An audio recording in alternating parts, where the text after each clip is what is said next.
Hi friends, ಬ್ರೋಝನ್ ಕಡೆಯಿಂದ ಇವತ್ತು 3000 card ಅಂತ ಹೇಳಿದ್ದೆ, ನಿನ್ನೆ ವಿಡಿಯೋ ಅಪ್ಲೋಡ್ ಮಾಡಿದ್ದೆ. ಇವತ್ತು ಒಂದು ಕಡೆ ಇಕ್ತಾ ಇದ್ದೀನಿ. ದಯವಿಟ್ಟು ಕಾರ್ಡ್ ಪಿಕ್ ಮಾಡಿ ನಮ್ಮ ಹತ್ರ ಬಂದು ಶಾಪ್ ಮಾಡ್ಬೋದು. ಲೊಕೇಶನ್ ಇದೇ ಲೊಕೇಶನು, ಹೆಸರು ಹೇಳಲ್ಲ. ಬಂದು ಪಿಕ್ ಮಾಡ್ಕೋಬೋದು 3000 ರುಪೀಸ್ಗೆ. ಲೈಕ್ ನೀವೇನಾದರೂ ಪರ್ಚೇಸ್ ಮಾಡ್ಕೋಬೋದು, ಅದು ನಿಮ್ಮ ಇಷ್ಟ. ಈ ಆಫರು 1 ತಿಂಗಳಿರುತ್ತೆ. ಈ ಕಾರ್ಡ್ ವ್ಯಾಲ್ಯೂ 1 ತಿಂಗಳಿರುತ್ತೆ. ದಯವಿಟ್ಟು ಪಿಕ್ ಮಾಡಿ ತಗೊಳ್ಳಿ. ಲಕ್ ಪರ್ಸನ್ಗೆ ಈ ಕಾರ್ಡು. ಮತ್ತು ನೆಕ್ಸ್ಟು ಇನ್ನೊಂದು 3 ಡೇಸ್ ಆದಮೇಲೆ ನೆಕ್ಸ್ಟ್ ವೀಕ್ ಆದಮೇಲೆ 5000 ಕಾರ್ಡ್ ಇಕ್ತೀನಿ. ಅದು ಒಂದು ಲಕ್ ಅನ್ಬೋದು.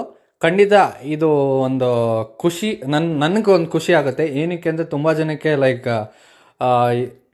ದಯವಿಟ್ಟು ಕಾರ್ಡ್ ತೊಗೊಬನ್ನಿ ಬ್ರೋಝನ್ ಕಡೆಯಿಂದ.